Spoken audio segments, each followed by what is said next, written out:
esse sermão, como eu falava na quinta, eu queria que a igreja estivesse lotada para ouvir essas palavras, porque é necessário para toda a igreja. Por favor, presta muita atenção no que a gente vai pregar. Se alguém conversar do seu lado, saia do lado dessa pessoa, senta no outro lugar. Se alguém tirar sua atenção, porque me perdoa a minha expressão e a minha sinceridade, se alguém querer tirar sua atenção na hora da palavra, se ela não quer nem o bem dela, imagina o seu, eu não é? Porque o que liberta é a palavra. Não tem outro meio para a gente ser liberta a não ser pela palavra. Pastor, eu quero ser liberto. Não adianta me pedir oração, meu amigo. Não é a minha oração que vai libertar você quando a palavra de Deus não se enxertou dentro de vocês. É a palavra que liberta. Por isso que eu digo, presta o máximo possível de atenção na palavra, para que você possa sair daqui justificado por ela, e não pelo pastor, e não pelos obreiros, e não pelo concílio da igreja, não, mas pela boa palavra da verdade. A Bíblia mesmo diz, vós estáis limpo pela palavra que eu vos tenho pregado. É pela palavra, e não é pelo que o pastor pensa, ou ele, do coração dele procede. Não, é tudo que a palavra manda a gente pregar. E o que a gente pregou na quinta, tem que ser um mandamento para a igreja de hoje em dia, coisa que está escasso, coisa que já se perdeu há muito tempo, coisa que a igreja atual do século XXI não acatou como praticamente a base da igreja.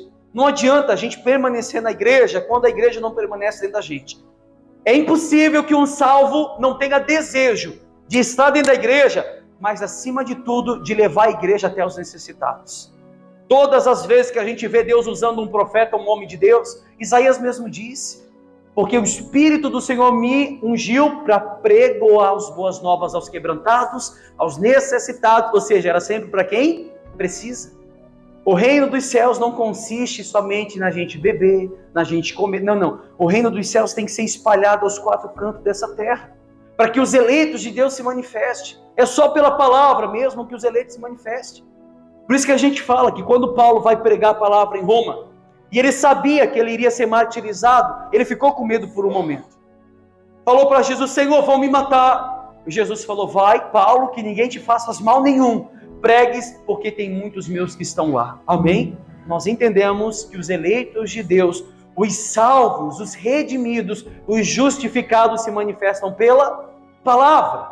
E se a palavra, na hora que é pregado, meu amigo, na igreja, praticamente não te constrange, é sinal que ela não está entrando dentro de vocês. E nós entendemos que a própria palavra também fala, que o próprio Espírito deu olhos para que não vejam, deu ouvidos para que não ouçam.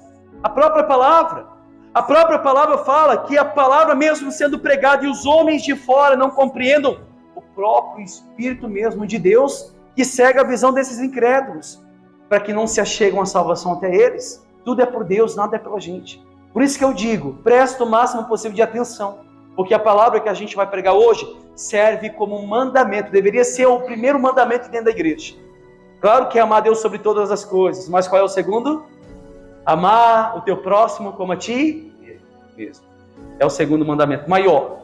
Os escribas queriam argumentar a Jesus, qual que é o maior mandamento, Jesus? Amar o Senhor teu Deus com toda a tua força, com todo o teu entendimento. O segundo, semelhante ao primeiro, amar o teu próximo como a ti mesmo. Nisso consiste toda a lei. Se você praticar o amor ao próximo e amor a Deus, você cumpriu toda a lei. Você cumpriu todos os argumentos dos profetas. É isso que a palavra fala e nós vamos falar isso nessa noite. Amém? 1 João capítulo 3, versículo 7. Quem tem dificuldade, o obreiro vai ajudar você a achar? 1 João. Lá no finalzinho da Bíblia, não é João o Evangelho, é João as Epístolas. Lá no finalzinho, antes de Apocalipse, 1 João 3,7, eu vou falar para vocês sobre os filhos de Deus e os filhos do diabo, do maligno. Vocês sabiam que existe dentro da igreja tanto o filho de Deus como o filho do diabo? Sabiam disso, pessoal? Se a Bíblia diz que nem todos que estão em Israel são israelitas, isso significa que nem todos que estão dentro da igreja vão ser salvos. Muitos dirão naquele dia, Senhor, Senhor, não expulsamos nós demônios no teu nome, não curamos enfermos nós no teu nome, não profetizamos nós no teu nome. O que Jesus vai falar? Afasta de mim que eu não vos conheço. para o lago que arde com fogo e enxofre, ali onde haverá choro e ranger de dentes. Muitos profetizaram, muitos expulsaram o demônio no nome de Cristo, muitos curaram o enfermo no nome de Cristo, mas no último dia vão estar diante dele e ele vai falar: eu não vos conheço. Leonardo Reverrinho fala uma coisa muito importante: a biblioteca te torna sábio, mas o que vai mesmo te mostrar, ou mostrar que você é um homem de Deus, é o teu quarto de oração. A biblioteca te torna sábio diante dos homens, mas o que vai mostrar mesmo que você é um homem de Deus é o seu quarto de oração, a sua santificação com Ele, seu momento íntimo com Deus. Eu, claro, com toda certeza, eu tenho meus livros, eu amo ler meus livros. Muitos aqui têm seus livros, sim ou não? Mas eu digo uma coisa para vocês: o que vai mostrar que vocês são homens e mulheres de Deus é a sua intimidade com Deus, sua intimidade que você tem com Ele. Tem muitas pessoas que não conhecem praticamente a palavra, mas são de oração. A própria palavra nos mostra um fariseu e um publicano. O publicano batia no peito, ou o fariseu falava assim: Senhor, eu dizimo tudo que passa na minha mão, eu oro toda hora, todo dia eu oro, eu jejuo direto, eu sou digno do reino dos céus. E o publicano batia no peito e falava: o quê? Senhor, eu não sou digno do reino, eu sou miserável, eu sou um pecador. Ele se humilhou diante da face de Deus. E Jesus falou assim: quem desses saiu justificado? Hein, pessoal? O fariseu ou o publicano? O publicano, porque o publicano se humilhou. O publicano reconheceu a miséria de espírito, reconheceu as suas falhas, reconheceu o seu erro. O publicano foi aquele homem que o próprio Deus disse na palavra: o homem para qual eu olharei é o homem que constrange a sua alma e que abate o seu espírito. É para esse que eu olharei. O homem que reconhece o seu estado de miséria. Nós somos pecadores, nós constituímos homens pecadores, miseráveis.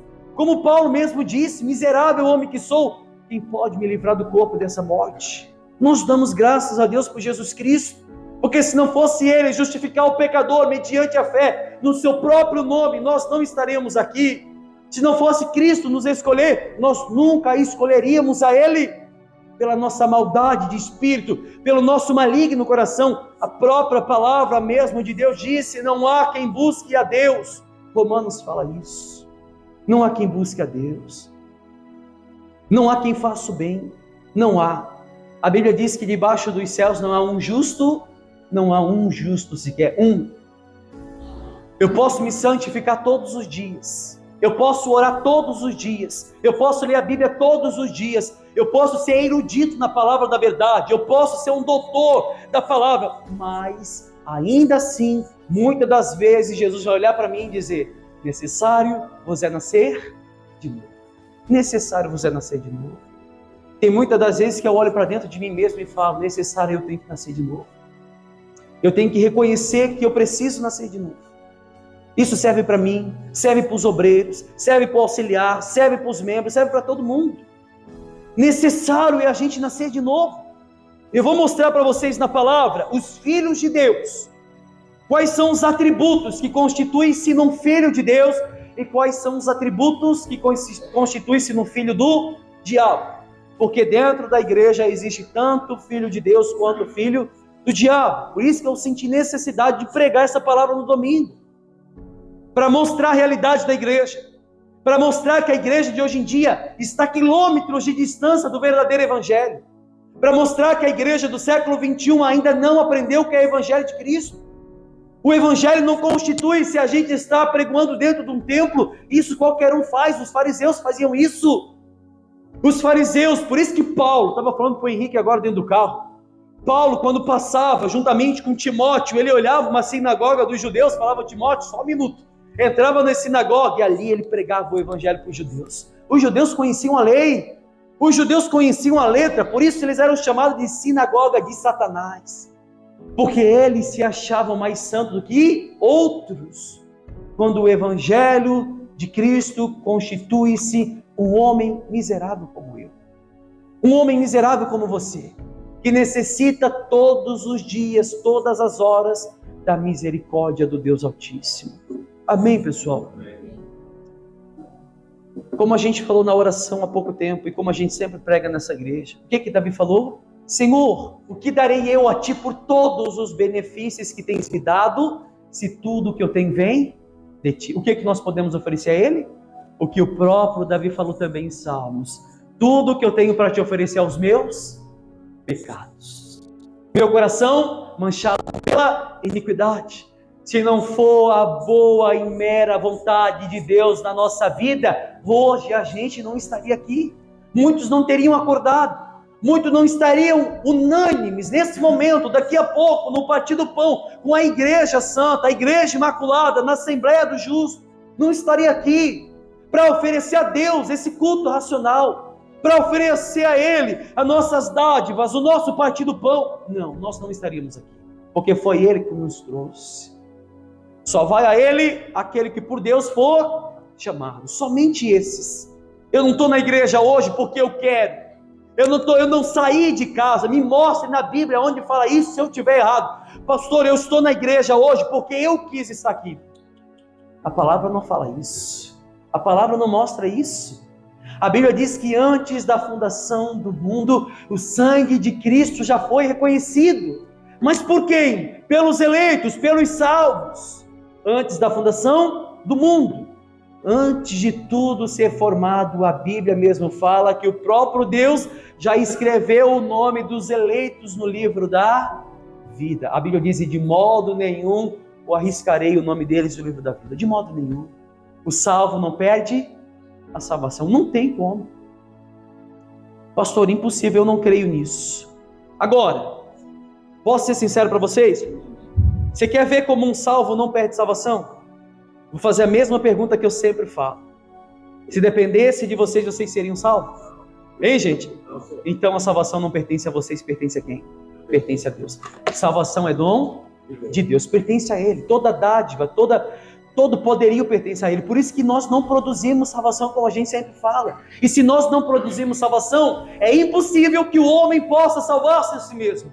Salvação pertence a Ele, é dom de Deus. Ele salva quem Ele quer, Ele tem misericórdia de quem Ele quer, Ele se compadece de quem Ele quiser. Romanos capítulo 9 fala isso.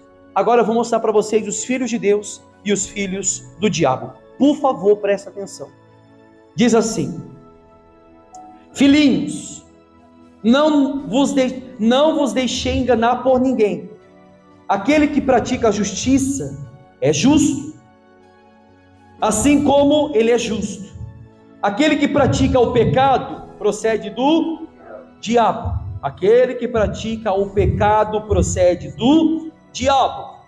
Olha só, o diabo vive pecando desde o princípio. Para isso se manifestou o Filho de Deus, para destruir as obras do diabo. Olha só, todo aquele que é nascido de Deus não vive na prática de pecado. Pois o que permanece nele é a vida ou a divina semente. Ora, esses não podem viver pecando, porque é nascido de Deus. Nisso são manifestos os filhos de Deus e os filhos do diabo.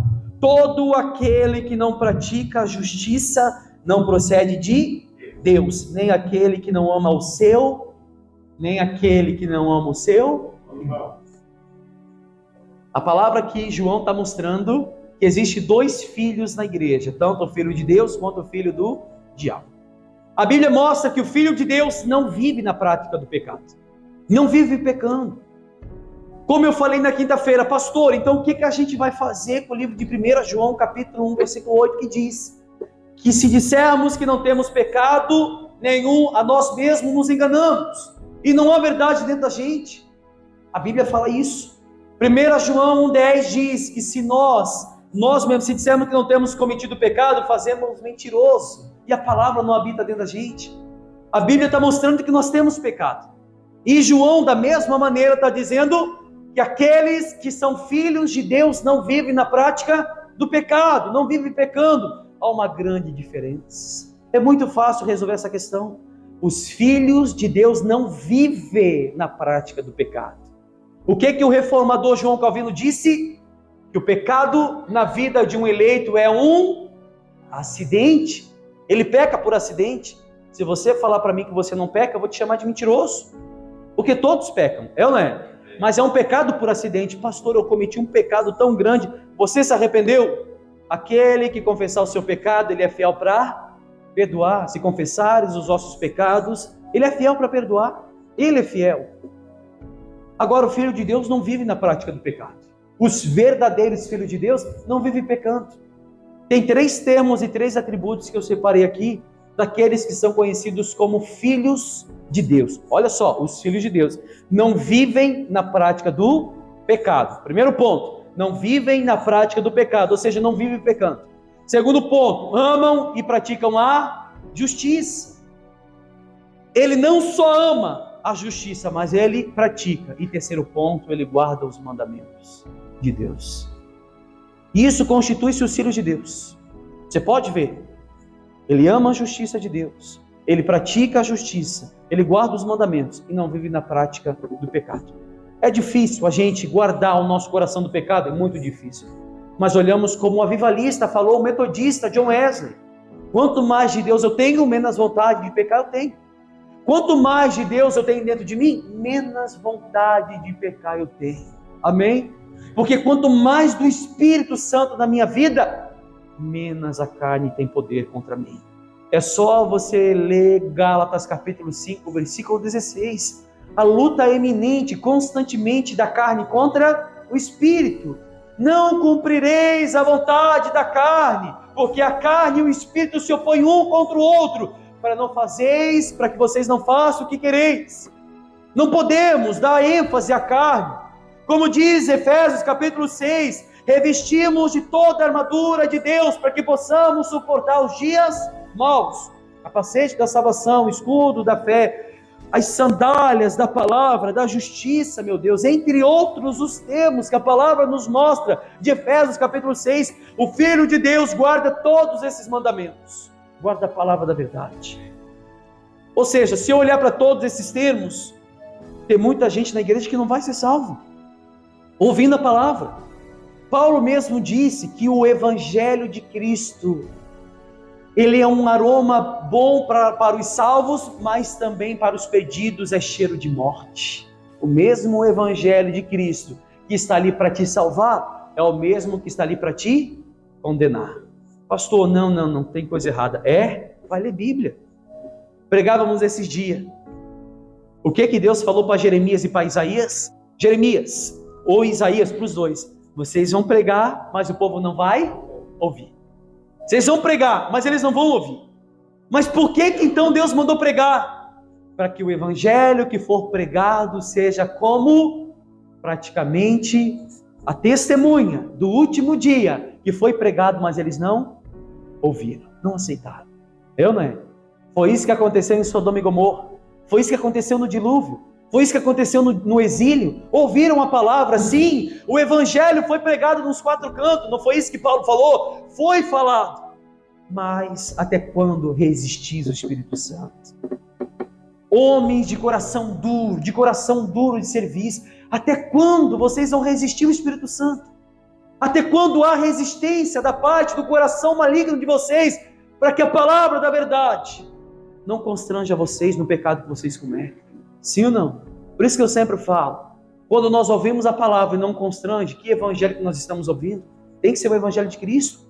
E quando nós ouvimos o evangelho de constrangimento, porque a palavra da verdade, o evangelho de Cristo nos constrange. Paulo fala isso também, porque se um morreu por todos, logo todos morreram. Se ele morreu por mim, eu tenho que morrer por ele também. Como? Matando a minha carne, a minha vontade, o maligno no coração da perversidade do homem. Eu tenho que morrer por Cristo. Eu tenho que caminhar como Cristo caminhou. O evangelho de Cristo tem que ser pregado nessa cidade. Tem que ser pregado para as pessoas que estão do nosso lado morrendo e a gente não enxerga. Como a gente falou na reunião de quinta-feira, tem gente do nosso lado que está morrendo e sendo condenado e a gente não abre a nossa boca. Nós estamos retendo esse evangelho. Isaías mesmo falou: como que pregarão se não forem enviados?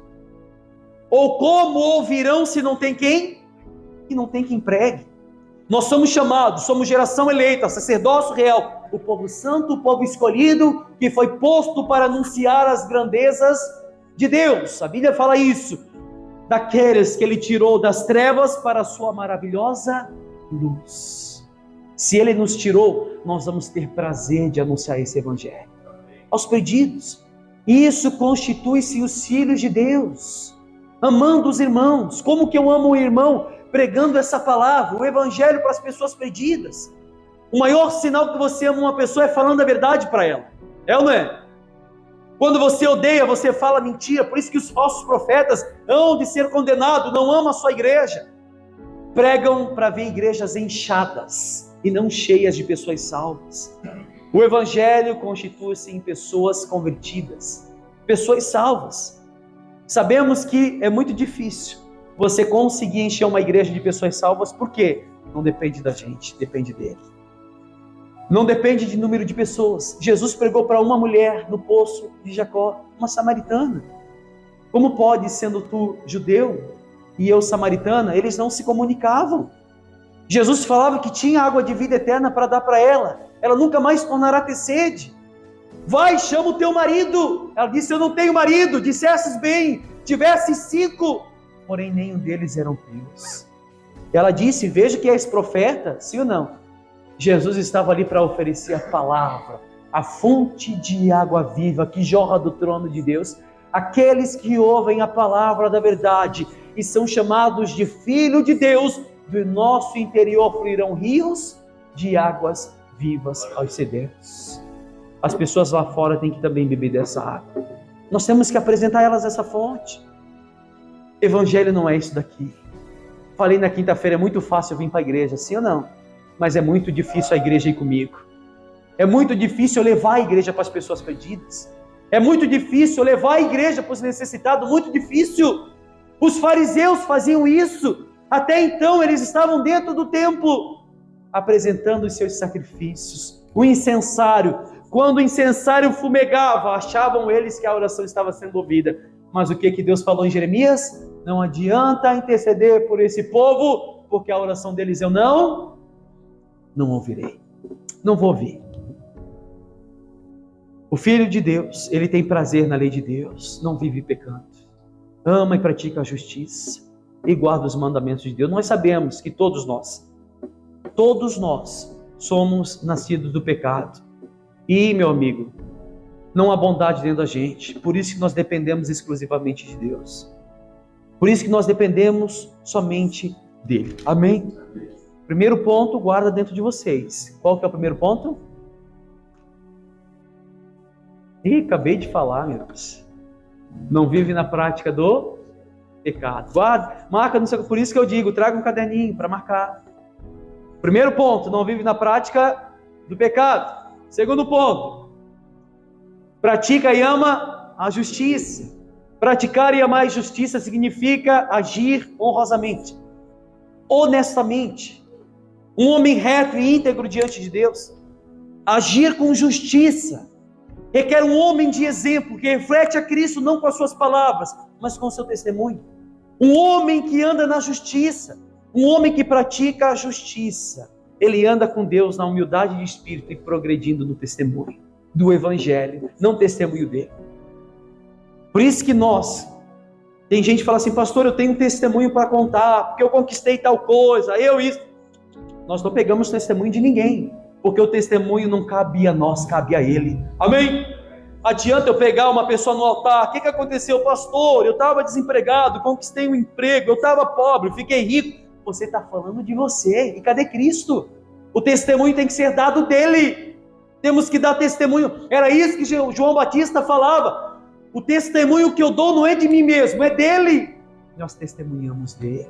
Amém? Andar honrosamente na justiça de Deus, humildemente, dando testemunho dele. Nós nos esforçamos e somos praticamente incentivados, meu amigo, a nos esforçar para agir melhor na caminhada de fé. Pastor, se tudo depende de Deus, então eu vou cruzar os meus braços e não vou fazer nada. Engana-se você mesmo. O reino dos céus é tomado por esforços, não é de qualquer jeito e não é de qualquer maneira. Por isso que eu digo que é muito fácil você reconhecer um filho de Deus, ele pratica a justiça. É muito fácil você reconhecer um homem de Deus, ele pratica a verdade, ele não vive pecando. Seria muito fácil eu cruzar os meus braços e ficar em casa. Se Deus já designou de antemão aqueles que haveriam de ser salvos, eu fico em casa. Que cargas da água eu tenho que vir para a igreja? Para isso se manifestou os filhos da luz, para dar testemunho dele. Amém? Nós temos que andar honrosamente nessa terra, pregar Cristo não apenas com as nossas palavras, mas com o nosso testemunho.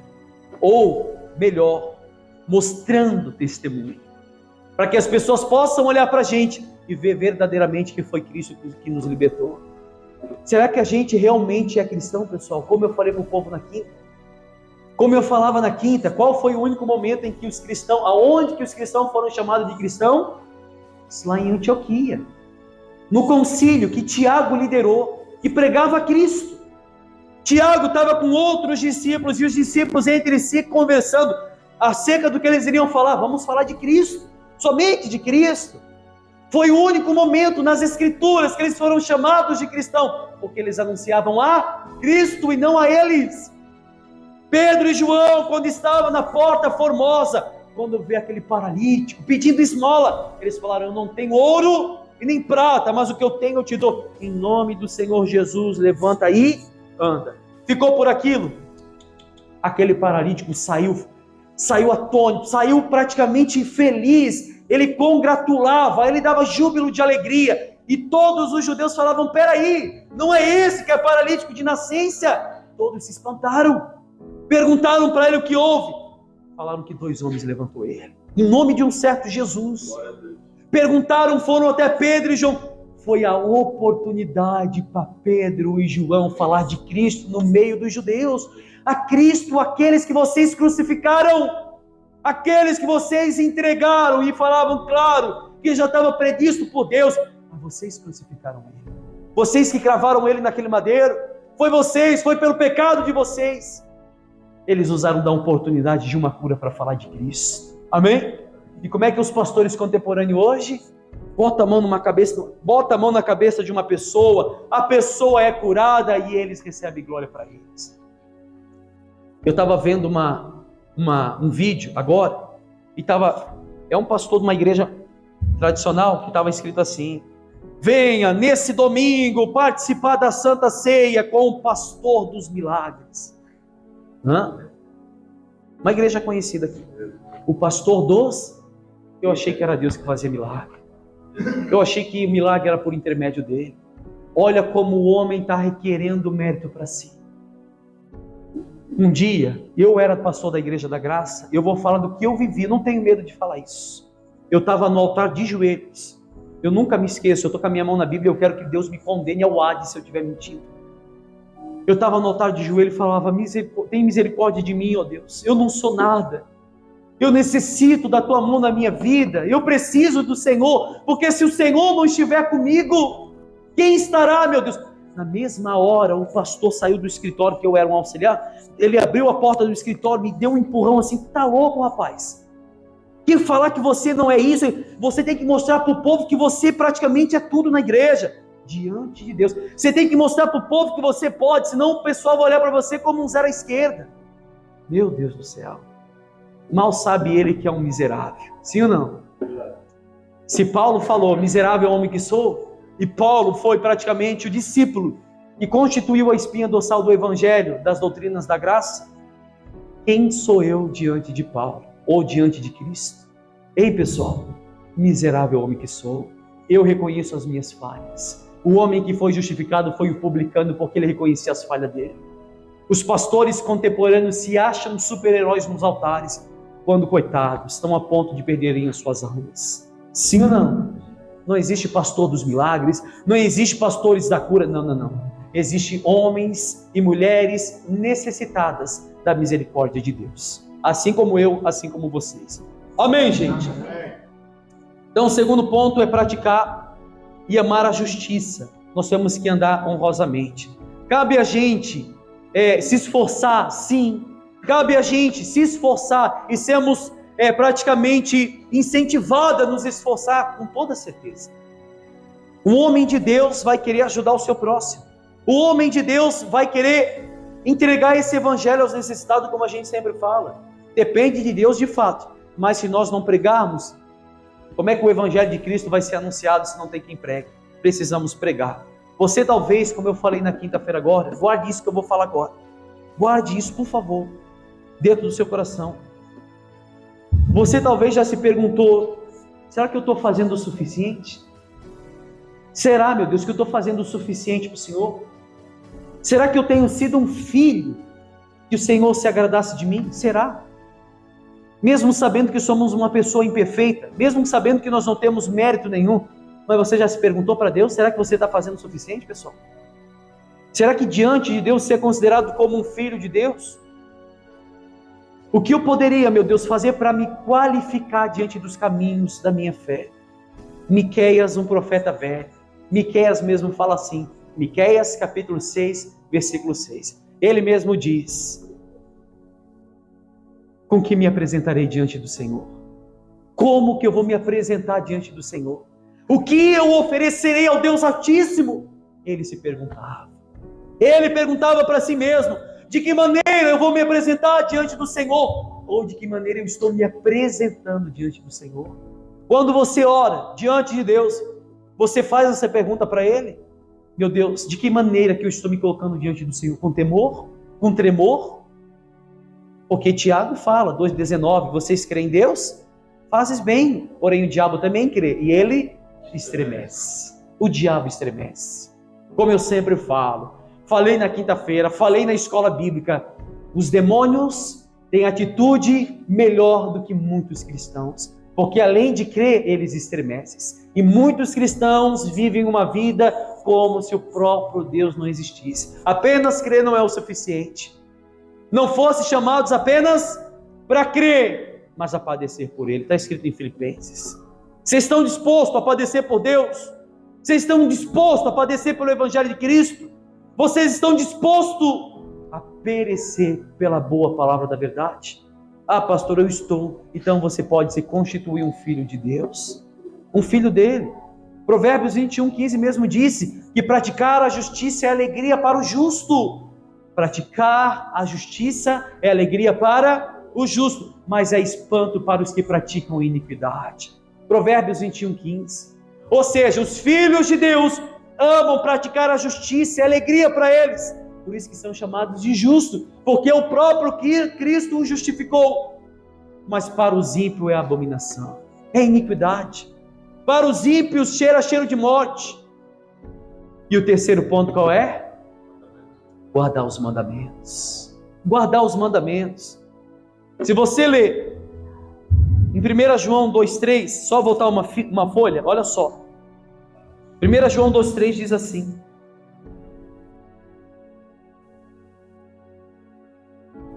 vocês estão entendendo, gente?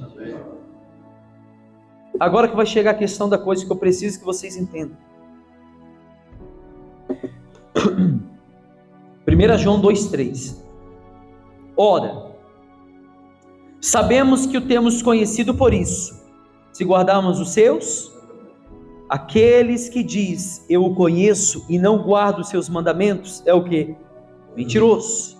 E nele não está a verdade. Aquele que, entretanto, que guarda a sua palavra, nele verdadeiramente tem sido aperfeiçoado o amor de Deus. Nisto sabemos que estamos nele. Aquele que diz que permanece nele, esse deve também andar assim como ele andou. Como é que a gente sabe que nós somos filhos de Deus? Quando guardamos os mandamentos de Deus. E não somente guardar, mas também andar como ele andou. Andar como Cristo andou. O que é guardar os mandamentos, pastor? É saber que qualquer pecado que eu cometo escondido, ou pecado de estimação, ou pecado deliberadamente, ou com liberdade que nós cometemos, e sabemos que isso ali vai custar muito a nossa alma, e nós cometemos mesmo assim, não guardei os mandamentos. Vocês lembram que eu falei no domingo passado sobre a história daquele rapaz, que pediu a visita para o pastor, e o pastor guardou a colher dentro da Bíblia? O rapaz estava aflito dentro da igreja, durante quase 10 anos na igreja e não se convertia, vivia em pecado, e falava para o pastor: pastor, eu não consigo me libertar dos pecados. O pastor marcou 2 páginas na Bíblia para ele ler, com aquela colher. Ele não leu, durante 1 ano ele não leu, não guardou os mandamentos. Salmo 119, versículo 11, diz o quê? Guardei no coração a tua palavra para eu não pecar contra Ou outras versões, a tua palavra eu escondi, guardada no meu coração, para que eu não venha pecar contra ti. Será que a gente tem feito isso? Pastor, eu sou uma pessoa que eu peco com facilidade. A palavra de Deus não está dentro de vocês.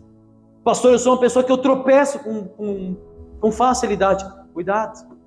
Davi mesmo disse, a palavra eu escondi, guardada no coração. O dia em que eu for cair no pecado, na iniquidade, na perversidade, eu vou lembrar da boa palavra da verdade. Eu vou lembrar de Isaías 59. O que me afasta do meu Deus é o meu pecado e a minha iniquidade. As mãos dele continuam estendidas para poder salvar. E os ouvidos dele não tá surdo para não poder ouvir. Mas o que faz a separação entre vós e o vosso Deus é a vossa iniquidade, o vosso pecado. Não guardou os mandamentos. É nisso que constitui-se os filhos de Deus. Se nós dizemos que andamos na verdade e não guardamos os seus mandamentos, somos mentirosos. Somos anátemas. Pessoas mentirosas, meu Deus. Nós não amamos a Deus na sua plenitude. Queremos fazer conforme o nosso coração deseja. Mas quando é para guardar a palavra, nós não guardamos. A palavra de Deus sempre vai em contramão da sua vontade, para que você não faça o que você quer, mas sim faça o que a palavra de Deus manda. Eu sempre falo isso. Sabe qual é a vontade de Deus na nossa vida e quando nós agradamos a Ele? Fazendo aquilo que a nossa carne odeia. Quando nós cometemos qualquer coisa que a nossa carne goste, pode ter certeza que nós estamos desagradando a Deus. Amém, pessoal? Amém. Se você ler também Provérbios 19:16, a palavra de Deus diz, o que guarda o mandamento, guarda a sua alma. O que guarda, em outras palavras, o mandamento, a palavra da verdade, guarda a sua alma. Mas o que despreza, esse morre. Uma pessoa que ela não guarda a palavra, é como a palavra no Novo Testamento diz, de Efésios capítulo 2 diz, outrora estávamos mortos. Aqueles que guardam os mandamentos, guardam a sua alma. Mas aqueles que não guardam, desprezam o mandamento, esse morre. Esse é um homem morto. Morto nos seus pecados, nas suas iniquidades, nos seus delitos. A pessoa que não guarda a boa palavra, a mera vontade de Deus, é um homem morto. Caminha com passos de luto. É um homem que não pode dar os primeiros passos, a não ser que o próprio Cristo regenere. Não podemos. Somos considerados como os mortos. A própria palavra em Tiago diz que assim como um corpo sem espírito ele é morto, assim a fé sem obras também é morta. Uma das obras perfeitas na vida de um cristão é guardar o mandamento, e não somente ser ouvinte, mas sim praticante de toda a palavra que sai da boca de Deus. O pastor está falando, e ele está mostrando na Bíblia, então eu vou cumprir. Eu vou fazer conforme que a palavra manda, eu vou visitar os órfãos, as viúvas, eu vou ir atrás dos perdidos, dos afastados. Eu farei uma coisa na quinta-feira e guarde dentro de você, marque no caderninho, copia no seu caderno, escreve aonde você possa olhar. O problema do cristão de hoje em dia é que ele usa a Bíblia para examinar os outros e não examina a si mesmo. Ele usa a palavra para apontar o dedo para os outros, mas ele não aponta para ele. Ele não aponta para ele. Por isso que eu digo, quando eu li esse sermão, essa palavra, antes de pregar, eu tive que pregar para mim mesmo. Para mim mesmo. Toda palavra que eu prego, eu olho para a minha vida. Será que eu estou fazendo isso? Será, meu Deus? Será que eu estou amando o meu próximo? Será que eu estou amando o meu irmão? Será que eu estou preocupado com ele? Será que eu estou honrando com a palavra da verdade? Será, meu Deus, que eu possa ser chamado de filho de Deus? Será? Será que eu tenho guardado os mandamentos para guardar minha alma? Não é questão de obras, do que eu faço. É questão da palavra da salvação ser enxertada dentro de vocês e ela permanecer até o último dia, para que vocês, homens mortais, possam se achegar à vida, para que vocês, homens ou mulheres, estão nos lamaçais dos pecados, para que vocês possam ser constituídos filhos de Deus. Amém? Amém. Se você ler João 14:21, aquele que tem os meus mandamentos e os guarda, esse é o que me ama. Ah, meu Deus, se eu tenho os mandamentos do Senhor na minha vida, e eu guardo os seus mandamentos, então eu amo o Senhor. Eu estava falando na escola bíblica, até foi uma pergunta de um obreiro que ele me fez, e deixa eu falar para vocês aqui. Romanos capítulo 9 diz que Deus vai ter misericórdia de quem Ele quiser ter misericórdia, sim ou não? E vai se compadecer de quem Ele quiser se compadecer. Eu digo uma coisa para cada um que está aqui dentro agora. Aqueles que sabem os caminhos que estão trilhando, não temem o que pode acontecer lá na frente. Não temem. Se você realmente é um filho de Deus, não tem por que chegar no último dia. Eu não vou dizer que há injustiça da parte de Deus, não. Eu vou colocar segundo, não o que eu acho, mas segundo o que a palavra de Deus fala. Pastor, eu guardei. É como um pai ou uma mãe que tem o seu filho, que o seu filho o obedece, anda nos mandamentos da mãe, anda nos mandamentos do pai, a vida toda. Aqueles que guardam os mandamentos, aqueles que guardam, é esse que me ama. Aqueles que cumprem a boa palavra, é esse que me ama. Isaías mesmo fala, e a gente falou aqui já há tempo, por mais que uma mãe, acaso pode uma mãe se compadecer de um filho que ainda mama, de forma que não se compadeça do filho do seu ventre? Mas ainda que essa mãe viesse a se esquecer do seu filho, Deus fala assim: eu, todavia, não me esquecerei de ti. Não me esquecerei de ti. Promessa da verdade. Por mais que uma mãe, você mãe que amamenta o seu filho, você nunca esqueceu de amamentar o seu filho, sim ou não? É madrugada, é 3 horas da manhã com sono, a criança berra, a mãe amamenta o filho. Ela nunca esquece, mas Deus fala assim: por mais que essa mãe viesse a se esquecer do seu filho, eu, todavia, não me esquecerei de ti. Não se esquece dos filhos de Deus. Por isso que eu digo, aqueles que sabem os caminhos que estão trilhando, não temem a sua colheita. O fruto que você está plantando hoje vai ser a semente que você, ou o fruto que você vai colher amanhã. A semente que você planta hoje vai ser o fruto que você vai colher. Se você colhe em pecado, você vai, ou se você planta em pecado, você vai colher na corrupção, na carne. É isso que Gálatas fala. Aquele que planta na carne colhe corrupção, mas aquele que planta no Espírito colhe a vida eterna. Colhe a vida eterna. Graças a Deus por isso.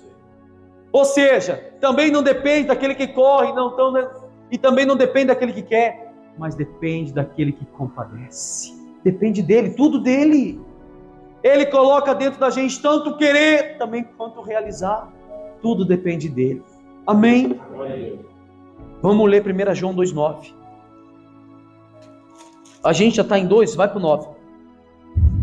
Aquele que diz, olha só, aquele que diz estar na luz e odeia a seu irmão, até agora está onde?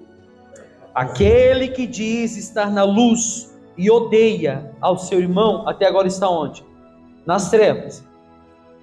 Aquele que ama a seu irmão permanece na luz e nele não há nenhum tropeço. Aquele, porém, que odeia a seu irmão está nas trevas e anda nas trevas e não sabe para onde vai, porque as trevas lhe cegaram os olhos. E aí, gente? Agora eu digo uma coisa para vocês. Será que irmão, não somente de sangue, vamos dizer em geral, será que irmão é somente aquele que faz as coisas quando eu necessito, quando eu preciso? Não. Irmão é aquele que está nas aflições, nos momentos difíceis, quando você se preocupa com o seu próximo. Eu falei uma coisa aqui na quinta-feira e pasmo do que eu vou falar para vocês. A nossa igreja, ela é bíblica, mas ela não é cristã. Temos que aprender a ser cristão, porque o cristão de verdade vai visitar os órfãos, vai visitar as viúvas, vai visitar os necessitados, vai visitar os caídos. Queremos ser cristão como? Se nós olhamos somente para a gente, esquecemos da ferida do nosso próximo. Queremos ser cristão, pastor. Então faça para ser um cristão. Faça isso que a palavra de Deus está falando. Aquele que diz que está na luz e odeia o seu irmão, está nas trevas, está na obscuridade. Oh Deus, dá o espírito de um cristão para a gente aprender a ser uma igreja cristã. Queremos ser cristão, mas nós estamos a quilômetros de distância de ser um cristão. Ah, pastor, tal fulano caiu porque ele plantou, caiu no pecado. Está lá o irmão com a mão estendida, precisando de socorro, e nós apontando o dedo. Está lá o irmão precisando de uma palavra, de um auxílio, meu Deus, de uma ajuda. E se achamos melhor que os outros? Não. Quando nós estamos nas trevas e achamos que estamos na luz. Você não pode somente amar o seu irmão quando ele tem algum benefício para te propor. Não, não, meu amigo. Você tem que amar o seu próximo como você se ama. Da mesma maneira. Por isso que eu digo, como queria eu que a nossa igreja fosse a igreja de Atos. Falei na quinta-feira aqui para os obreiros e na escola bíblica. Você já leu Atos? Já leu Atos capítulo 1, 2, 3 e 4? E 5? Você já leu no livro de Atos capítulo 1 que mostra que praticamente historiadores dizem que Lucas, que escreveu o livro de Atos, e o capítulo 1 ele fala somente de Cristo. Capítulo 2 começa a se estabilizar o cristianismo no meio dos discípulos. Eles saem para pregar o evangelho, eles lembram da promessa de Cristo, que estariam praticamente esperando o batismo no Espírito Santo. Capítulo 2, o dia de Pentecoste, desce até eles são batizados. Capítulo 3, Pedro prega o evangelho aos judeus e dizem: arrependei-vos, arrependei-vos, porque é chegado a vós o reino de Deus. Irmãos galileus, o que temos que fazer? Arrependei-vos dos vossos pecados. A Bíblia diz que foram cerca de quantos homens? 3.000 homens, ou 5.000, me falha a memória. De 3 a 5.000 homens que se converteram naquele dia. Pensa comigo. Pedro pregou, 3.000 homens, 5.000 homens se converteram. Ouviram a palavra, foram para casa e acabou. Era aquilo ali o evangelho? Quanto? 3.000. 3.000 homens. Sabe o que a Bíblia fala? Que eles perseveraram unânimes na oração, no partir do pão, nas ações de graça, e todos aqueles que tinham suas propriedades vendiam para repartir para os necessitados. E Atos diz que dentro da igreja não havia nenhum necessitado, nenhum, porque a igreja o abraçava, a igreja unida ajudava, a igreja unida olhava para o necessitado. Quando nós olhamos para o irmão que está caído e apontamos o dedo, quando nós olhamos para o irmão que precisa de ajuda, só que muitas das vezes não consegue pedir, e nós apontamos o dedo. Quantas pessoas saíram da nossa igreja? Eu digo uma coisa para vocês, eu falei na escola bíblica, tem gente que fala assim: pastor, falaram para mim, pastor, saiu um, Deus manda 10, nós não conseguimos cuidar nem daquele um que saiu, como que nós vamos cuidar dos 10? Eu, né? Temos que aprender a ser cristão. Que cristão que a gente é? Que cristão que a gente é? Por isso que eu digo, antigamente tinha o levanta e anda, em nome do Senhor Jesus, levanta e anda. A igreja do Pedro e Tiago falava, Pedro e João, eu não tenho ouro e nem prata, mas em nome de Jesus levanta e anda. A igreja de hoje em dia tem o quê? Tem ouro e tem prata, mas não tem mais o levanta e anda. Não tem mais Cristo. Eu sempre falo isso, praticamente é um marco na palavra, que se Cristo saísse de muitas igrejas, tudo continuaria da mesma maneira e da mesma forma, porque eles não perceberam. Sim ou não?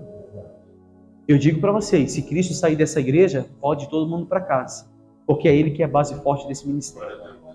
Toda a palavra é voltada para Ele. E se Ele mesmo, como diz Filipenses, Ele fazendo-se como servo, Filipenses capítulo 2, se eu não me engano. Tendo em vós mesmo o sentimento que houve também em Cristo Jesus, pois Ele, subsistindo em forma de Deus, não julgou com usurpação ser igual a Deus.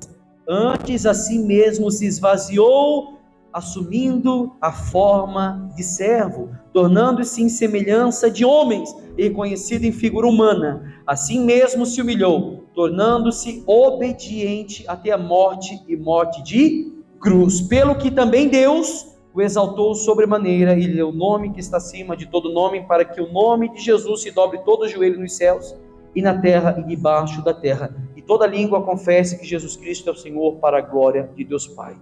No versículo 12, quando Paulo fala para desenvolver a salvação, ele fala: vocês têm que fazer como Cristo fez, se humilhar, ser humilde. Ele não pensou nele, ele se usurpou de toda a sua glória. Ele era Deus, coroado em justiça, meu Deus, mas veio em forma de servo para mostrar que não somos melhores que ninguém. Jesus lavou os pés do discípulo, meu Deus. Olha a humildade do nosso Cristo. Quando nós olhamos e queremos ser melhor que os outros, não. Somos melhores que ninguém. Amém? Amém. Quer ser cristão? Ajude o seu próximo. Quer ser cristão? Visite o seu próximo. Tem gente afastada da igreja, sabe por quê? Porque não visitam. Tem gente afastada, e eu dou razão para essas pessoas que estão afastadas. Quinta-feira vai ser feriado. Depois eu vou conversar com os obreiros. Na quinta, todos os obreiros vão ter que pelo menos visitar uma família no feriado, que não vão trabalhar. Os que não vão ter que visitar uma família. Pastor, eu trabalho na quinta. Vai procurar um final de semana. Nós temos que mudar a nossa visão do Evangelho de Cristo. Pensar em quem está perdido, quem está precisando de Evangelho. E esquecer um pouco da nossa ignorância. É ou não é? Da nossa vontade. Quinta-feira ou sábado eu vou sair com a minha família. Não, nessa quinta a gente vai atrás dos necessitados. Amém? Amém. Isso também cabe aos membros mais antigos da igreja, que são membros que já conhecem a palavra da verdade. Visita uma família. Um que está afastado, um que está precisando. Talvez ele está precisando e você não sabe, mas você só vai saber quando visitar. Amém? Amém. A gente leu agora 1 João 2,9, né? Mateus capítulo 5, versículo 21. Jesus completa o que foi dito aos antigos do homicídio. Olha o que é um homicídio segundo a Bíblia. Olha só o que é um homicídio. Ouviste que foi dito aos antigos: não matarás, e quem matar estará sujeito ao julgamento. Isso foi aos antigos. Eu, porém, vos digo que todo aquele que sem motivo se irá contra o seu irmão estará sujeito ao julgamento. E quem proferir um insulto a seu irmão estará sujeito ao julgamento do tribunal. E quem lhe chamar de tolo ou de louco estará sujeito ao fogo do inferno. Se pois, olha só agora, se pois trazeres ao altar a tua oferta e ali te lembrares de que teu irmão tem alguma coisa contra ti, ele está falando o quê? Se teu irmão tem alguma coisa contra ti, e não que tu tens contra o teu irmão, deixa perante o altar a tua oferta, vai primeiro reconciliar-te com o teu irmão, e então voltando, faze a tua oferta. Entre em acordo, sem demora, com o teu adversário, enquanto estarás com ele a caminho, para que o adversário não te entregue ao juiz, o juiz ao oficial de justiça, e sejas recolhido à prisão. Em verdade te digo que não sairás dali, enquanto não pagares o último centavo. Pastor, o que tem a ver o homicídio com isso? O que diz a palavra? Aquele que trata o seu irmão mal é um homicida. Aquele que trata o seu irmão é um assassino. Jesus fala sobre o homicídio, não do homicídio antigo. A Bíblia mesmo diz na antiguidade: não matarás, porque qualquer que matar será sujeito ao julgamento. Porém eu vos digo que todo aquele que se irá ou tratar o seu irmão mal sem motivo será réu do julgamento. Aquele que chamar o seu irmão de louco, ou de raca, ou de tolo, será sujeito ao fogo do inferno. A Bíblia diz que se você tem algo, ou se lembrares que o teu irmão tem algo contra ti, ou você tem algo contra o seu irmão, e você colocou a sua oferta no altar, vai, reconcilia-te depressa. Não está falando espera um tempo, é depressa. Reconcilia-te depressa. Antes que te entregue ao tribunal, antes que te entregue ao meirinho, e do meirinho te entregue à prisão, e você não saia dali, até que você pague o seu último centavo. Quem aqui coloca a oferta no alforje? Levanta a mão. Quem aqui, agora vamos para a oferta espiritual, quem aqui ora no altar? Quem aqui ora em casa? Quem ora na igreja? Ora? Quem jejua? Todo mundo. É uma oferta. Agora a Bíblia diz que se você lembrar que teu irmão tem algo contra você, a sua oferta não vai ser ouvida, ou sua oração não vai ser ouvida, ou o seu jejum não vai ser aceito, ou a sua oferta, mesmo natural, que é no alforje, não vai ser aceita, antes que você vai e se reconcilie com essa pessoa. E tem que ser depressa. Você tem algo contra alguém? Reconcilia-te depressa, o mais rápido possível. Pastor, mas a pessoa não mora aqui. Liga para ela, tem telefone hoje em dia. Pastor, mas a pessoa não tem telefone, mas mora perto. Vai na casa dela. Seja humilde, meu amigo, seja cristão. Cristão que é cristão, mesmo que batem numa face, a gente oferece a outra. Jesus mesmo se humilhou. Quem somos nós para não se humilhar? Pastor, eu não sou trouxa, foi ela que fez algo contra mim. Se lembrares que o teu irmão tem algo contra você, e não você contra o seu irmão. Existem tantas palavras difíceis de se falar. É ou não é? Na nossa língua portuguesa, mas a mais difícil, sabe qual é? Eu te perdoo. Quando você abraça a pessoa que te fez mal e sente que aquilo que você sentia caiu por terra e você é uma nova pessoa, uma nova criatura. Não adianta orar com raiva não, Deus não vai aceitar não. Não adianta orar com ira não, com mágoa não. Não adianta orar com rancor não. Não adianta apresentar o seu jejum, Deus não vai aceitar não. Pastor, mas como assim? Vocês não pedem perdão para Deus? Sim ou não? E vocês acham que realmente Deus vai perdoar vocês quando vocês não perdoam o seu irmão? Vocês acham realmente que Deus, Ele vai perdoar vocês quando vocês não perdoarem os seus irmãos? Marcos 12, 28. Marcos 12, 28. Depois daqui a gente vai participar da ceia, a gente não vai fazer aquela oração longa não, eu quero mais que você entenda a palavra. Marcos 12, 28, diz assim, olha só, o grande mandamento,